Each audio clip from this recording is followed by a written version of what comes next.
share with all of us a piece of his long and important work. It's with great honor that we receive today one of the most influential researchers in psychology and also in criminology, a person who has already been considered one of the 50 key thinkers in criminology. David Farrington is an emeritus professor at psychological criminology at the Institute of Criminology of the University of Cambridge. He received the Stockholm Prize in Criminology and the Frida Adler Distinguished Scholar Award of the American Society of Criminology, the Division of International Criminology in 2014, as well as the August Vollmer Award of the American Society of Criminology and the Juvenile Justice Without Borders International Award of the International Juvenile Justice Observatory in 2014. He is a fellow of the British Academy, of the Academy of Medical Sciences, of the British Psychological Society, of the American Society of Criminology, of the Association for Psychological Science, and of the International Society for Research on Aggression. He is also an honorary fellow of the British Psychological Society and an honorary life member of the British Society of Criminology and of the British Psychological Society Division of Forensic Psychology. He is a chartered forensic psychologist, chair of the Division of Developmental and Life Force Criminology of the American Society of Criminology, chair of the advisory board of the European Commission Communities Healthcare Project, a member of the Campbell Collaboration Crime and Justice Group Steering Committee, a member of the evidence panel of the Early Intervention Foundation, joint editor of the journal Criminal Behavior and Mental Health, and a member of the editorial boards of 14 other journals. He has received the BA, MA, and PhD degrees in psychology from Cambridge University. His major research interest is in developmental criminology, and he's the director of the Cambridge Study in Delinquent Development, which is a prospective longitudinal survey of over 400 London males from age 8 to age 56. He is also co-investigator of the Pittsburgh Youth Study, which is a prospective longitudinal study of over 1,500 Pittsburgh males from age 7 to age 35.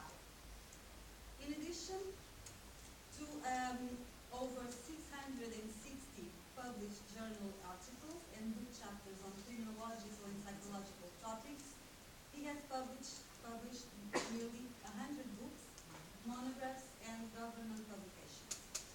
So, this was just a short summary of a long and very impressive career that gives us a glimpse of how thankful we should feel today for having the opportunity to learn from Professor David Farrington himself. We will have some minutes after the lecture for questions for the audience, so please feel free to make the best of this opportunity. And now, without further ado, I give the floor to our honorable guest, Professor David Farrington.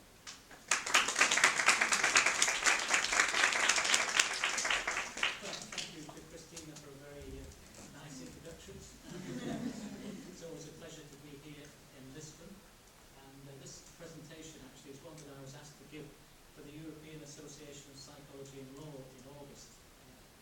They were celebrating basically 25 years of the European Association of Psychology and Law, and they asked me to give this presentation about trying to say what are the key psychological contributions to the explanation and prevention of offending. So I thought I would give the same presentation to you.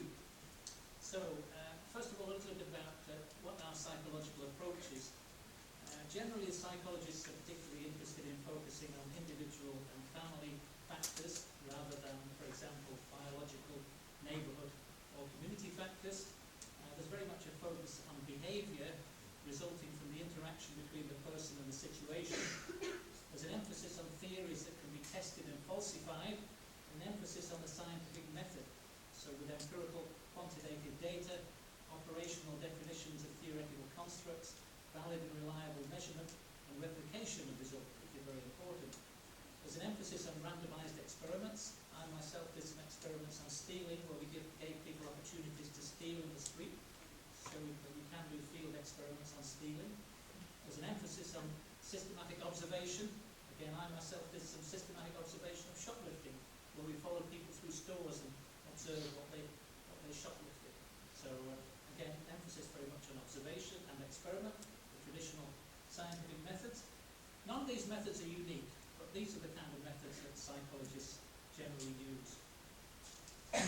I'll talk about 4 topics. First of all, a little bit about individual and family risk factors for offending. Secondly, some results from the Cambridge study in delinquent development, which is the longitudinal study that I've been directing for many years. I'll say a little bit about psychological theories of offending, and I'll say a little bit about psychological interventions to reduce offending. So I'm covering lots of different topics, but only in a relatively short way. First of all, individual and family risk factors. There's many years of research on individual factors, in particular hyperactivity or impulsiveness, intelligence and attainment, and empathy. These are the 3 types of individual factors that have particularly been related to offending. And there's a lot of research on family factors, especially child rearing, broken homes and disrupted families, that have been studied by psychologists. Of course, there are many other risk factors that are important, such as biological or neighbourhood risk factors, but generally the psychologists have focused more on the individual and family factors. So the question is, what's new? Well, what's new in the last 10 years is that we have had systematic reviews and meta-analyses of longitudinal studies to try to establish the effect sizes of relationships between risk factors and offending. I think nowadays people are realising that statistical significance is not that important. There used to be the great homage to the p-value of 0.05. We now realise that was a dead end, and that we need to try and measure effect sizes. The key thing is, what is the effect size? And we've had a lot of systematic reviews, for example, of empathy versus offending, where it's an attempt to measure the effect size, and an attempt to put together all the existing studies to say what have we found, as opposed to just focusing on 1 or 2 studies. So what's new is systematic reviews of meta-analyses. What's new is research on protective factors. We've had many, many years of research on risk factors, but now there's much more emphasis on protective factors, on factors that you can perhaps target in interventions to reduce offending. But in a way, it's a more hopeful message if you say, let's try to enhance the protective factors rather than to say, let's try and tackle the risk factors, because tackling risk factors is kind of focusing on negative things in an area, whereas enhancing protective factors is focusing on the more positive things. And then there's a lot of research now within individual relationships. Most of what we know about causes of offending is based on comparisons between individuals. For example, comparing unemployed individuals with employed individuals. The problem with this is that the unemployed individuals might differ from the employed individuals in many different respects, which are very difficult to control for. Whereas if you do a within individual study, what you do is you follow the same individual during periods of employment, periods of unemployment, periods of employment, and you are controlling for lots of individual factors, and you have a much better idea as to what's the impact of unemployment on offending if you do this kind of within individual studies. And again, this is the new horizon, really. So these are the new developments. Talk a little bit about some of the risk factors. In the Pittsburgh Youth Study, there was a big attempt to measure lots of different indices of hyperactivity and impulsiveness. And the first part of the slide basically says things like teacher-rated impulsiveness, self-reported impulsiveness, self-reported under control, motor restlessness, etc., found to be important. We all know that impulsiveness is a very important factor, but it's a great challenge for researchers to know what's the really important underlying construct, because there are lots of related constructs to do with inability to delay gratification, poor self-control, hyperactivity, impulsiveness, attention deficit, etc. And all these things we know are importantly related to offending, but the challenge is to know what's the underlying construct, really. Derek Jolliffe and I did a systematic review of impulsiveness, early impulsiveness versus later violence, and we got D values of 0.46 to 0.63, which is actually a big effect. I'll talk about this a bit later on. And there was an earlier measure of attention deficit hyperactivity disorder by Pratt and others. So anybody who's studied hyperactivity and impulsiveness finds that it's an important predictor of offending. As I say, the challenge is to know what's the really important underlying constructs and what are the causal relationships. Again, intelligence and attainment are important predictors of offending. I mentioned the Philadelphia Biosocial Project because these have measures of IQ at ages 4 and 7, very early in life, that predict later arrest for violence. And again, in the Pittsburgh Youth Study, it was concluded that IQ was related to self-reported delinquency because of the mediating factor of school failure. The conclusion was if you have a low IQ, you're likely to fail in school. If you're likely to fail in school, you're likely to be committing delinquency. And that was the theory in the Pittsburgh study. I mentioned the Christchurch, New Zealand study, again showing that low school achievement is important. And I mentioned a systematic review by Lipsey and Durzon, who actually reviewed lots of different risk factors for offending in a systematic review and meta-analysis, and came up with D values in this case which are not very high, but I think possibly they're underestimating the D values here. But again, the message is we need systematic reviews to know what the effect sizes are. Empathy is another important individual factor. We know it's related to other concepts such as having callous on emotional traits, which is supposed to be a child precursor of psychopathy in adults. And cognitive empathy refers to understanding or appreciating how other people are feeling, whereas emotional empathy refers to actually experiencing other people's feelings. And again, Derek Jolliffe and I, we developed a new measure of empathy called the Basic Empathy Scale. It's a very simple scale, 20 items. It only takes 5 minutes. If you're interested in measuring empathy, we're very happy to send it to you. Lots of people in different countries have used it. Here's an example of a cognitive item. It's hard for me to understand when my friends are sad. They say this is the extent to which you understand other people's feelings. Whereas an emotional item is I usually feel calm when other people are scared. That's kind of negative item. But emotional empathy is the extent to which you experience the other person's feelings. And so we found that low emotional empathy was related to self-reported offending and violence for both boys and girls. And we also did a systematic review of empathy versus offending. This was before Derek Jolliffe developed the questionnaire, finding that low cognitive empathy was strongly related to offending, but low emotional empathy was not. It was only weakly related. But I think this is a function of the particular measures of empathy that were used at that time. And it was notable that the low cognitive empathy was reduced greatly after controlling for IQ or socioeconomic status. So again, we need to know how these risk factors operate and whether low empathy might mediate the relationship between IQ and offending or between socioeconomic status and offending. That's just a little bit about these individual risk factors. We also have some very important child rearing risk factors, including poor supervision or monitoring of children, various types of harsh discipline or low parental reinforcement, low warmth or coldness of emotional relationships between parents and children.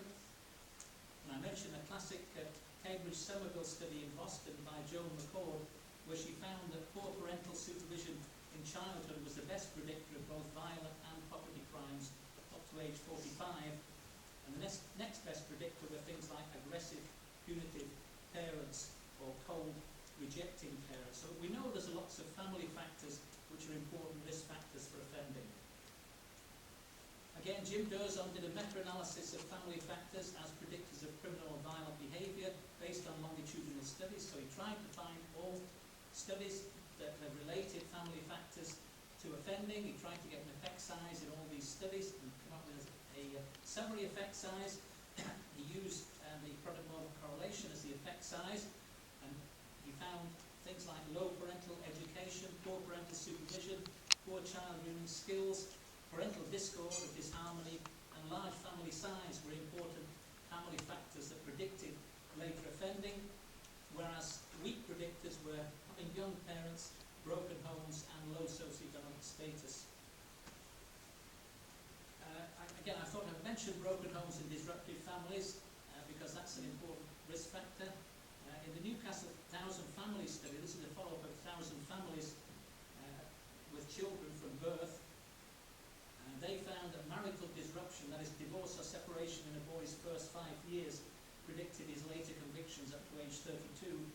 And in the Dunedin, New Zealand study, again it was found children who were exposed to parental discord and many changes in the primary caretaker tended to become delinquent. And I mentioned the British cohort study because this was an attempt to look at predictors up to age 5, so very early predictors of later offending.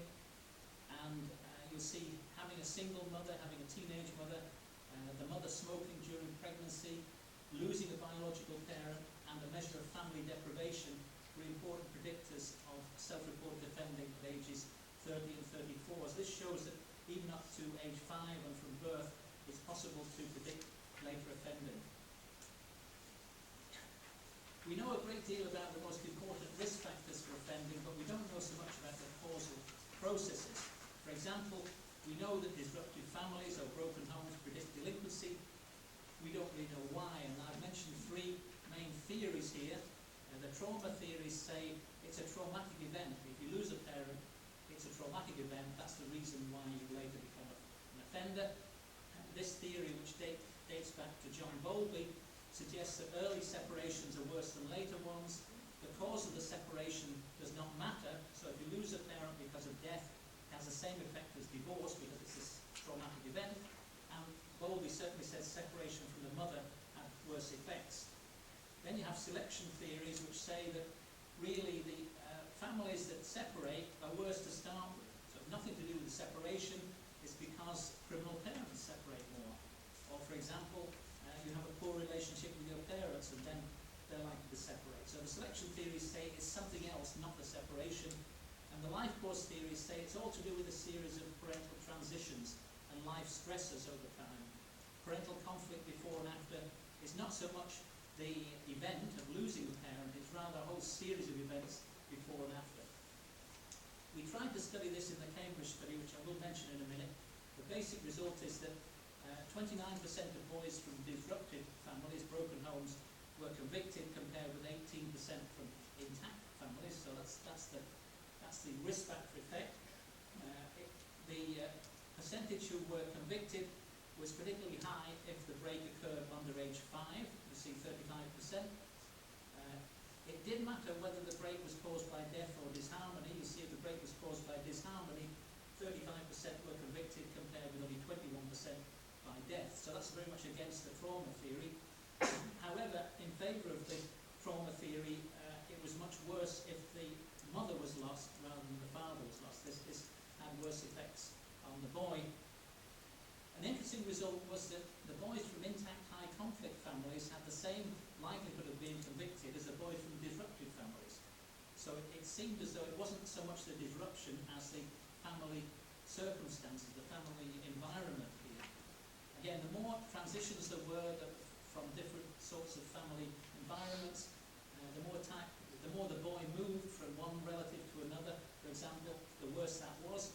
And you'll see that if the boy came from a broken home and stayed with his mother, the lone mother, the probability of conviction was very low, and subsequently found that if the boy was with a mother who was affectionate, then this was related to a very low probability of offending.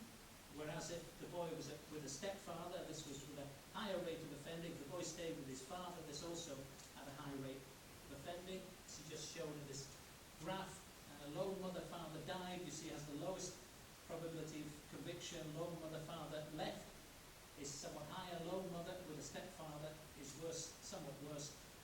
Being with a lone father, worse still. Being with a relative, not such a high probability, but going with non-relatives after the family break was predicted a high rate of offending.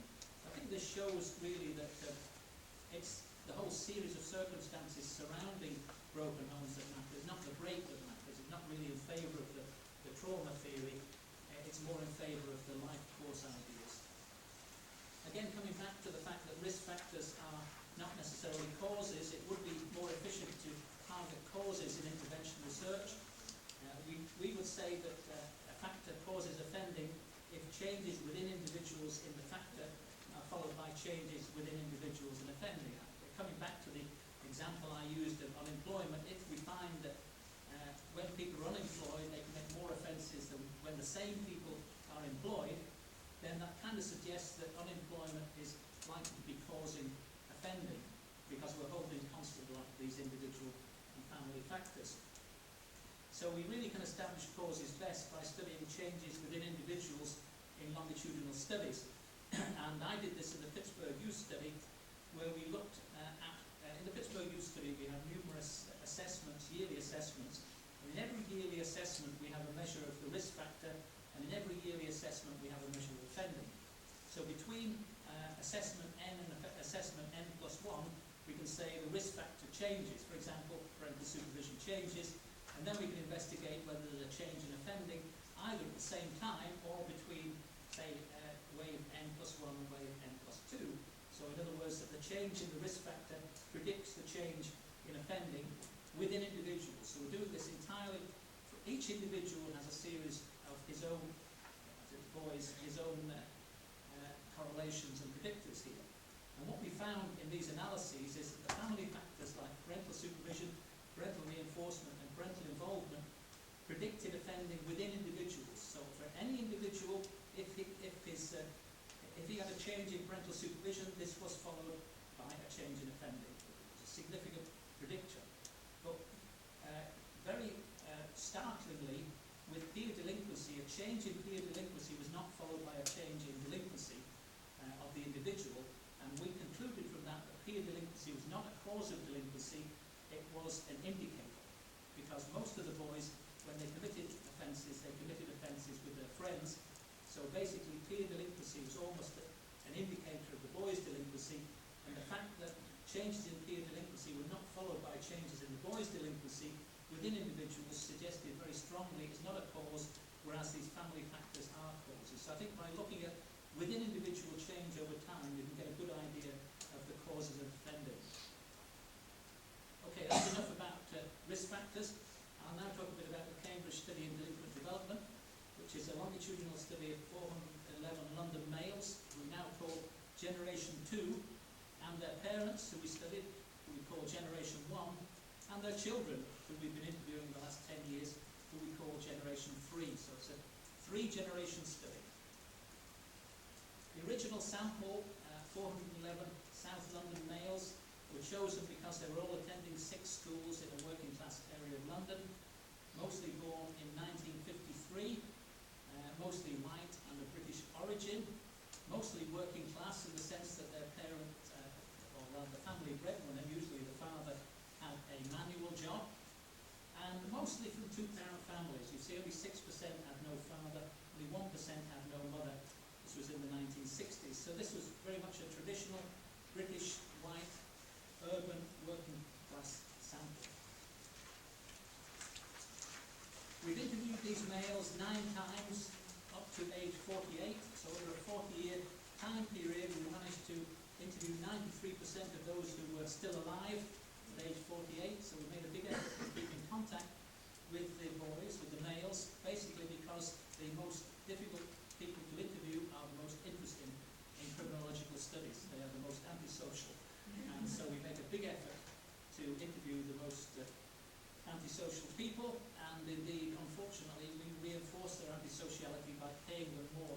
The more antisocial they are, the more desperate we are to interview them, the more we pay them for their interview. But we need to get the most antisocial people if we're going to draw valid conclusions about offending.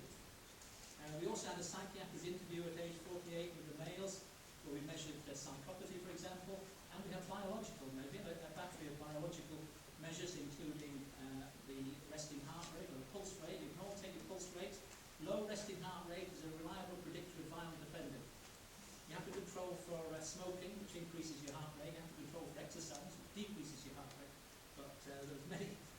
Again, I did a systematic review and meta-analysis with an ex-student called Jill Portman, and we showed that over 120 studies there was a reliable relationship between low resting heart rate and violent offending. So we measured some biological factors. We interviewed the Generation 1 parents about once a year, from when the boy was 8 until when he was 15. We had peer ratings where all the boys in the class were asked to say who gets into trouble most, who is the cleverest, for example.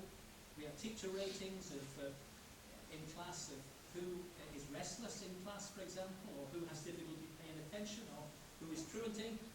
We interviewed their female partners when they were 32 or 48, so we asked the female partner about family violence, for example. We have them fill in questionnaires about violent behaviour between the partners. And we've searched the criminal records of all the males and all their biological relatives up to the males aged 56. So we have lots of information on these males. And as I said, in the last 10 years we've been interviewing the Generation 3 children. We have 691 with a known name and date of birth, aged at least 18. We're only trying to interview those who are 18. And you'll see 653 eligible.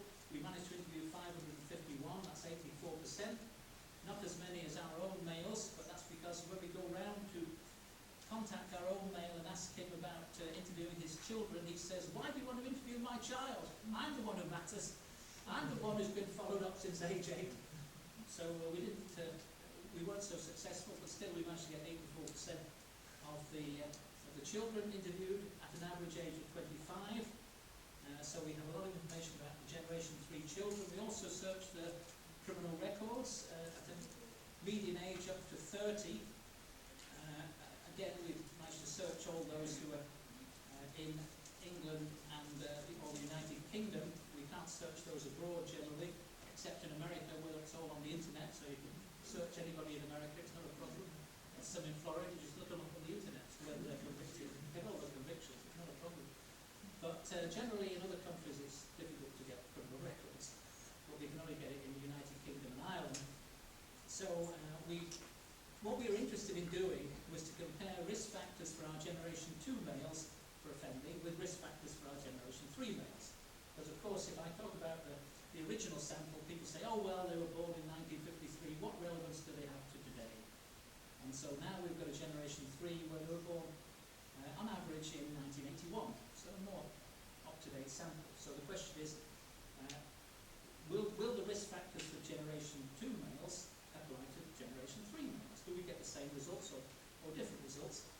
And we focus on the Generation 3 males searched up to age 21, because basically they're all searched up to age 21. 20% were convicted, compared with 34% of Generation 2 males who were convicted up to age 21. This is because in England the prevalence of convictions is going down a lot over time. So we're not surprised to find that fewer of the Generation 3 males are convicted than of the Generation 2 males. So this just shows you what are the main risk factors for Generation 2 males.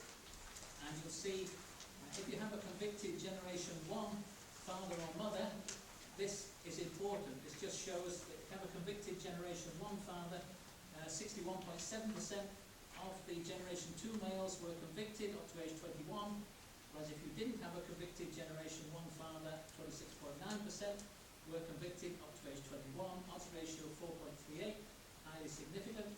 Big odds ratio basically is a rule of thumb. Any odds ratio greater than 2 is considered to be a strong effect. These other things which we expected to be important, like authoritarian effect and coming from a disruptive family, we know are important risk factors for Generation 2. And we also have these socioeconomic risk factors: low family income, large family size, that's 5 or more children in the 1960s, poor housing, basically slum housing, low social class wasn't that important for Generation 2 males. And again, we have these attainment risk factors: low IQ, low attainment, impulsiveness risk factors, we know they're important, and behaviour. We always say nothing predicts behaviour like behaviour. So troublesome behaviour at school predicted later offending.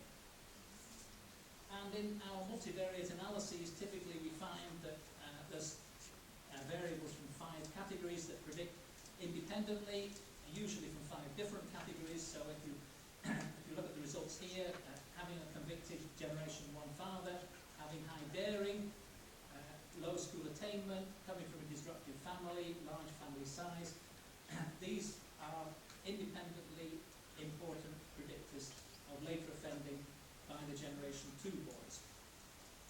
Now, what do we find when we measure the same risk factors in Generation 3? To a large extent we find similar results. You see, having a convicted Generation 2 father, the odds ratio of 2.86 compared with the convicted Generation 1 father of 4.38, still significant.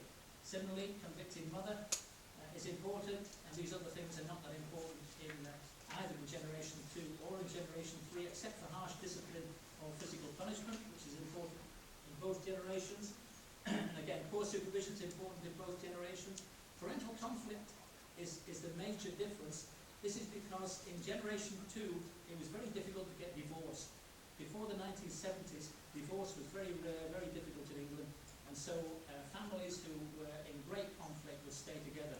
And so I think the measure of parental conflict in the generation 1 families reflected raging conflicts, whereas by the time you get to generation 2 parents, if they're in conflict, they will divorce. And quite a lot of the generation 2 parents divorced.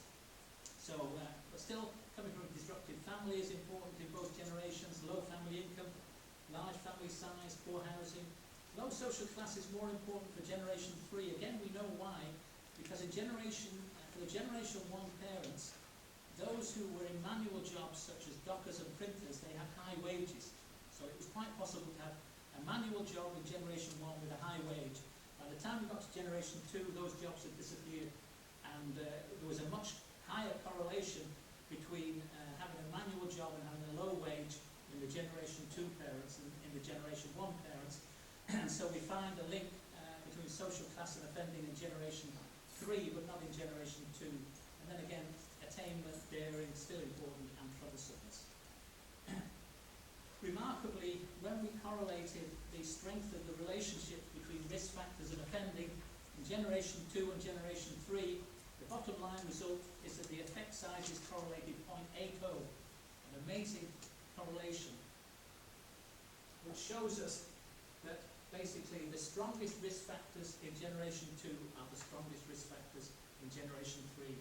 So to a large extent, we have got replication of important risk factors in one generation and the same important risk factors for the other generation. As I say, the only significant difference was for parental conflict, which we think is because of the changing availability of divorce. And this just shows just puts the effect size. The effect size was the log of the odds ratio down at the bottom on the x-axis. It just shows you again that generally the high relationships for generation 2 are found also for generation 3. The bottom one on this slide, number 12, that's parental conflict. That's the one where you get a big difference. But generally, high relationships in one generation are found for the next generation, and these are the more lower relationships. Again, number 17, I think, is low social class where we get a difference. Otherwise, generally, if you get a high relationship in one generation, you get a high relationship in the other generation. So that's enough about recent results on the Cambridge study. I'll now say a little bit about psychological theories of offending.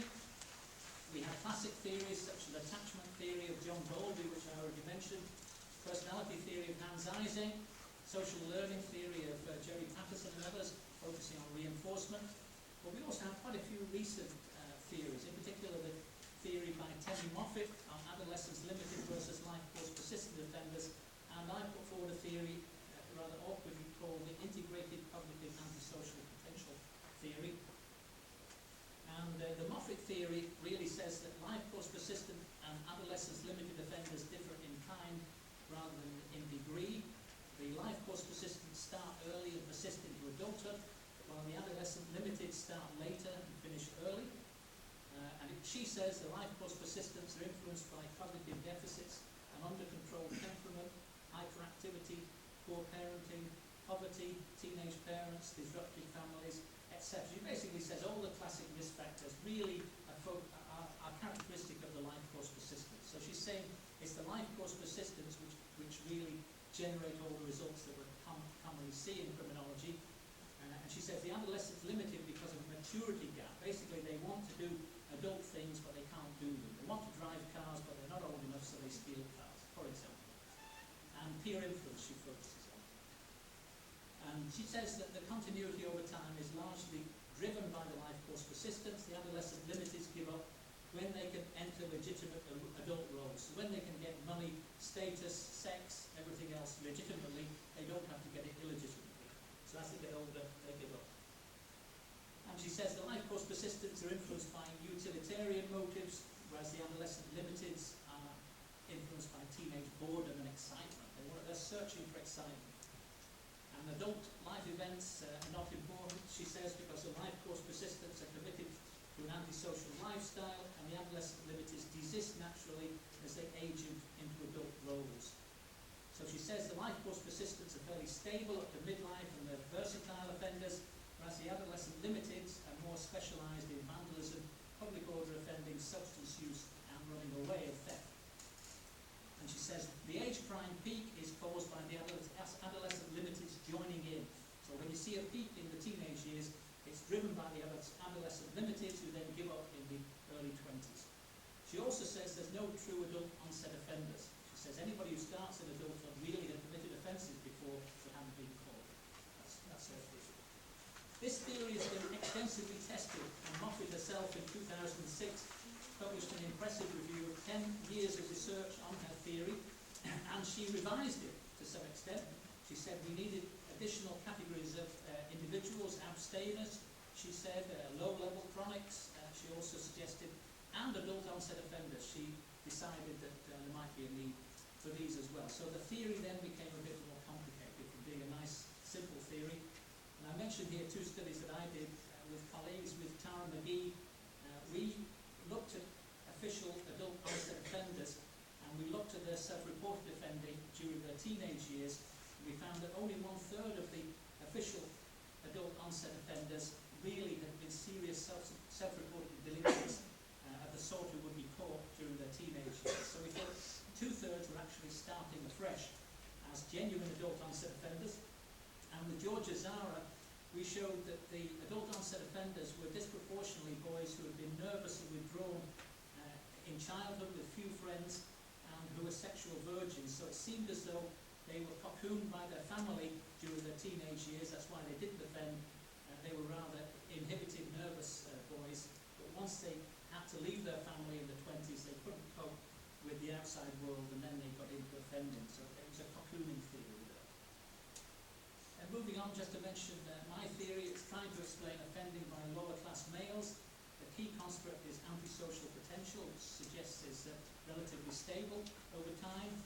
And we suggest that long-term risk factors are important and short-term, more situational influences are important. We try to explain both the development of offenders and the commission of crimes, whereas most psychological theories only focus on the development of offenders. And we distinguish factors that encourage offending from factors that inhibit offending. So the theory is demonstrated in one slide. The key construct is long-term antisocial potential. That is between individual differences. That's saying that some people are always more antisocial than other people. So to a large extent, there's continuity over time. And all these things like low income, unemployment, influence long-term antisocial potential, as does criminal parents, as does poor child rearing, as does impulsiveness. So all the traditional risk factors are assumed to influence long-term antisocial potential between individual differences. But then, when you're trying to explain the commission of offences, you have to try and explain why do people commit offences at 11 o'clock on a Friday night rather than 9 o'clock on a Monday morning. The same people. These are within individual differences. We have to explain why do we get within individual differences? Well, we have short-term energizing factors. The person may be bored, angry, drunk, frustrated, may have male peers encouraging him, as I say, it's the theory of males. There are opportunities and victims are important. And so this is trying to explain within individual differences in antisocial potential, which then lead to offending through cognitive processes. So again, it suggests that people are trying to weigh up whether or not they're going to get caught, what are the costs and benefits of offending. They don't do it very well, but they're nevertheless trying to consider these things cognitively in deciding whether or not to commit crime. And having committed crime, then the consequences matter. So if their friends say, you're a great guy for doing this burglary, that's reinforcing. They're more likely to do it again. If they get caught and punished by the system, they may be less likely to do it again. We have one independent test of this theory in the Netherlands by Van der Laan et al. They had youth complete a survey that inquired about long-term and short-term situational risk factors, and they found that the long-term factors predicted the probability of serious delinquency, but after controlling for long-term factors, short-term situational factors such as the absence of tangible guardians and using alcohol or drugs were still important. So again, they generally concluded that the theory has some plausibility. I tested the theory by focusing on antisocial attitudes attitudes as an operational definition of antisocial potential. We measured antisocial attitudes at 18, 32 and 48. What we found was that these attitudes were relatively stable. There was a high correlation between antisocial attitudes at one age and antisocial attitudes at another age, but nevertheless there was an absolute decrease. So people got less antisocial on average as they got older, but the most antisocial at 18 was still the most antisocial at 48. So what you have here is absolute change but relative stability in these antisocial attitudes.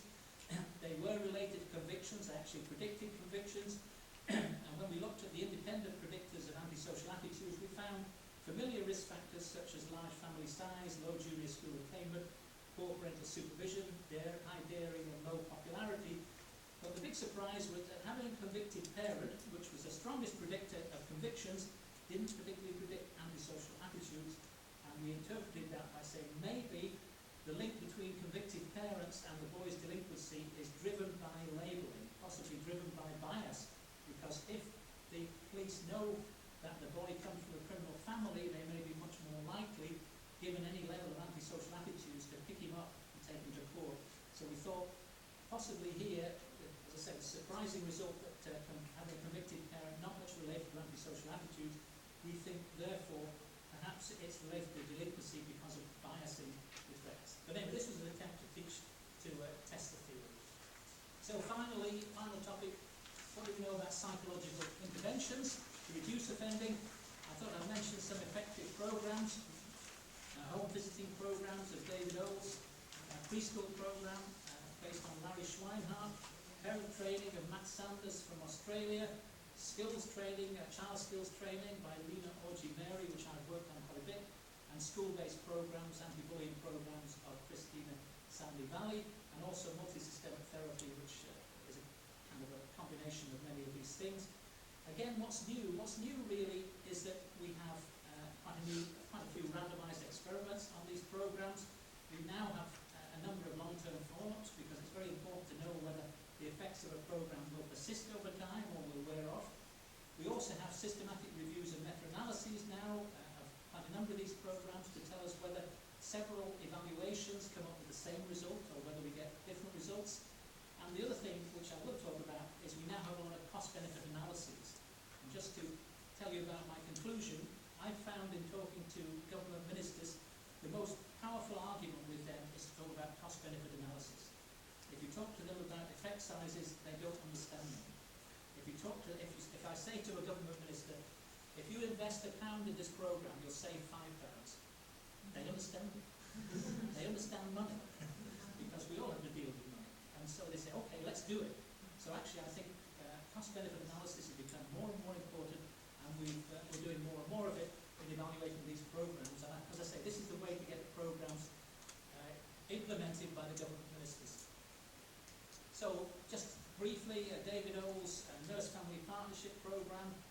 This is basically sending in nurses during pregnancy and infancy to advise mothers about infant behaviour, about avoiding smoking, drinking and drug use, about infant development, about child rearing, about nutrition, etc. And again, here we have a 15-year follow-up, first of all by David Oles. This program was not designed to reduce delinquency. It was designed to reduce child abuse. That was the aim of the program.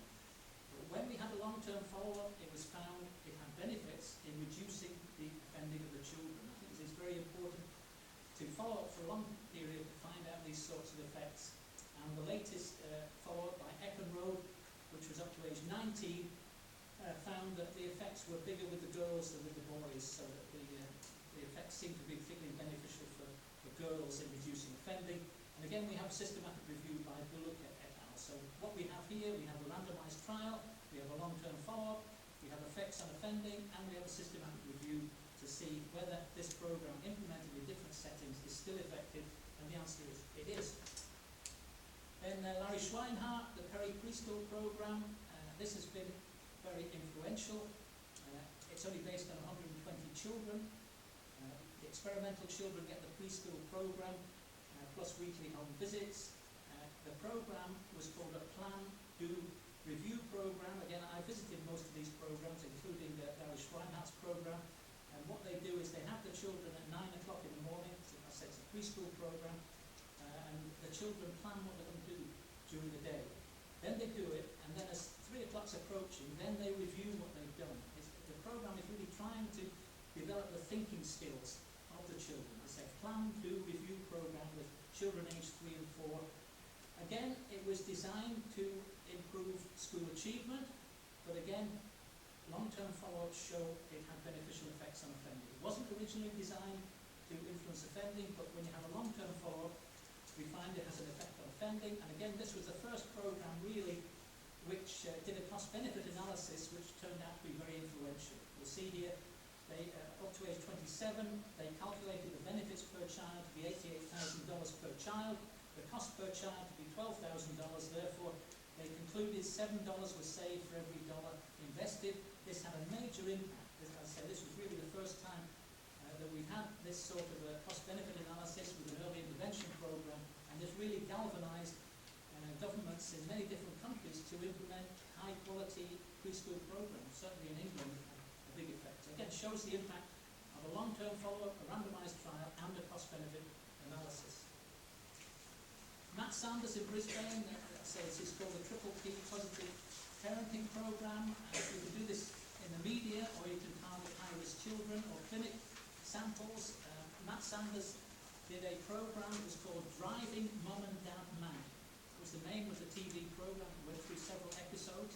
He told me he tried to get David Beckham to appear on it because he thought David Beckham was a role model, somebody who was interested in looking after his children, but David Beckham declined. But nevertheless, he made this program targeting the whole population. So it's a primary prevention program. But also he's done experiments with high-risk children and clinic children, and again showing that this parenting program where you train parents in child management strategies such as how to play with your child, how to react if the child behaves badly or whatever, and you have modelling, role-playing, feedback and homework. We find that this program is effective, and again we have 2 systematic reviews of this kind of a program showing that it's effective. Lena Ojimeri, as I say, this is a child skills training program which I've worked on. It's called SNAP, which stands for Stop, Now and Plan. So they train the children aged 6 to 11. If you feel angry, snap your fingers. Take a deep breath, calm down, count to 10, and then use coping statements. Think, what can I say to remain calm? This is hard, but I can do it. And then plan effective solutions. Don't just sit out. I mean, again, I've seen lots of videotapes or films of this program, and they really keep on asking the child, what are you going to do to get your toy back from the other child? One child steals a toy. How are you going to get it back? You ask for it, and the boy says, no, I'm not going to give it to you. So what do you do next? You have to negotiate. And so they teach the children to identify triggers, what makes them angry or upset. We have 2 independent evaluations by Ellen Littman in Hamilton, Ontario, and Jeff Burke and Rolf Lober in Pittsburgh, showing that the program was effective. And I'll talk about I did a cost-benefit analysis of this program, which I'll talk about in a minute. But let me just talk about the major anti-bullying program in Finland by Christina Salmi-Valley. This now is a nationwide program in Finland, and it's very much based on modern internet and virtual learning environments and computer games. We have a web-based questionnaire for students, a web-based discussion forum for teachers and teacher training in the anti-bullying program, increased playground supervision with distinctive vests for the teachers during the recess time, for example, peer support group for victims of bullying, lots of different interventions. And the interesting thing about this is they randomized 78 schools, large sample of schools, to experimental or controlled conditions, and they found that this program is effective. They say now it's being implemented throughout Finland. This is the program they use in Finland. And Maria Toppi and I did a systematic review of bullying prevention programs where we concluded that on average over about 50 programs, bullying was reduced by 20% in these programs. So anti-bullying programs generally are effective. Finally, multisystemic therapy. I think this is an interesting program because it combines parenting intervention, it combines a peer intervention, it combines a school intervention to enhance competence of the young person. Again, typically they're targeting young delinquents aged 14 to 17. And I mentioned this experiment in particular, there have been quite a few experiments on multi-systemic therapy, but this one by Sawyer and Charles Bourdieu, who was the leader of it, they had a 23-year follow-up. The intervention, the experiment happened when the boys were 14 on average. They were randomly assigned either to multi-systemic therapy or individual therapy. They were followed up for 23 years, and you see the MST groups had fewer felony arrests, fewer years incarcerated. Actually, a lot of money was saved because they had fewer years incarcerated. And again, we have some systematic reviews of this. The final topic, as I mentioned earlier, cost-benefit analysis. Very convincing argument for policymakers. You have to calculate the costs of the program, capital versus recurring or average versus marginal. If you just put another prisoner in prison, that doesn't really cost anything because you've already got the cells, for example. You need to know the marginal cost. You need to calculate the benefits of the program, especially in terms of crimes prevented. Happily, in England and in the USA, we have government figures for the average cost of each type of offence. So if we save 10 burglaries, we could say we've saved £30,000 a particular time because the government says the average burglary costs £3,000 when they take account of the amount stolen, the amount damaged, the pain and suffering to the victim, the amount of money involved if you actually catch the offender and bring them to court, or if they go to prison, or the money involved in security devices after your burglary, for example. So we have government figures for every offence. What's the average cost of it? So if we just work out how many offences of different sorts we save, we know how much we save. Not a problem. We have to take account of inflation because we may implement a program now and only have the benefits in 10 years' time. So we want to work out a benefit to cost ratio. And I did this this year for the SNAP program with Toronto. And the program costs in 2012 $4,641 per boy. We know the effect size D was between 0.2 and 0.4 from the independent evaluations. That actually corresponds, we know, to an 18% to 33% decrease in offending because we can translate D into a percentage decrease in offending.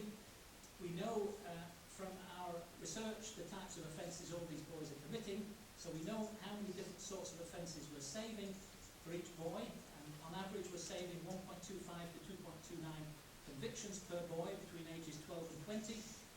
We can translate that into the costs of offending. We're saving $14,000 to $26,000 per boy, but unfortunately we have to correct for co-offending because two boys may commit the same offence, so we can't just simply divide 14,000 by 4,000.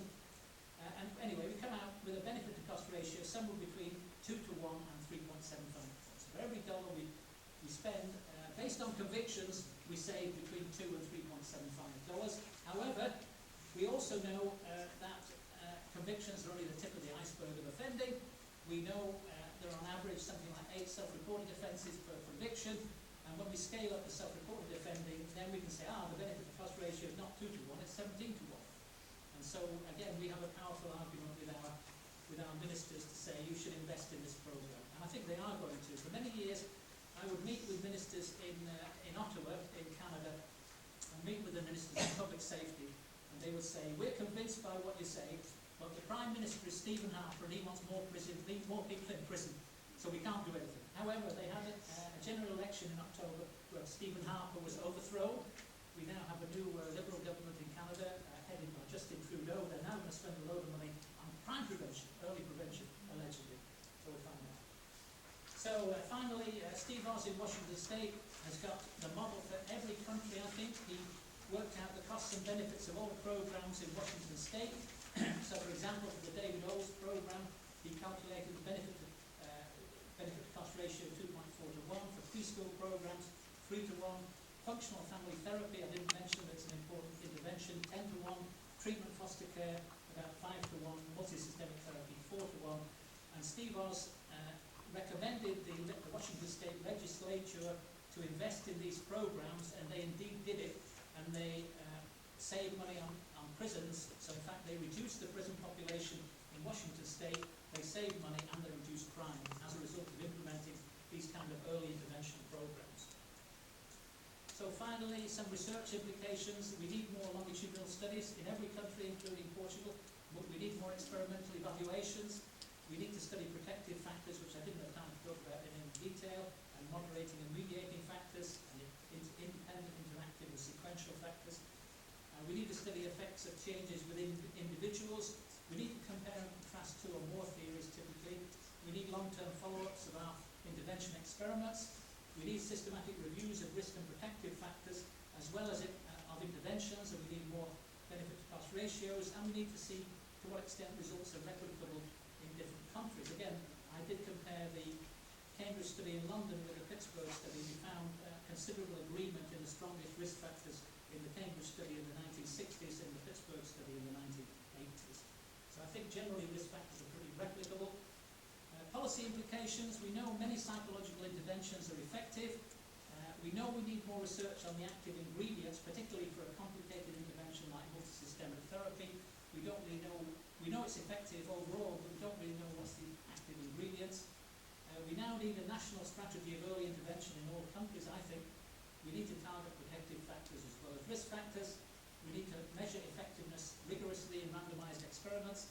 And we need to measure benefits and costs of all programs for early prevention and compared with the police, the prisons, community penalties and situational prevention. We need to have cost-benefit analyses in all these areas so that we can compare them, so we can say that you will get more bang for your buck if you invest in early intervention rather than more prison cells or more police, if indeed that's true.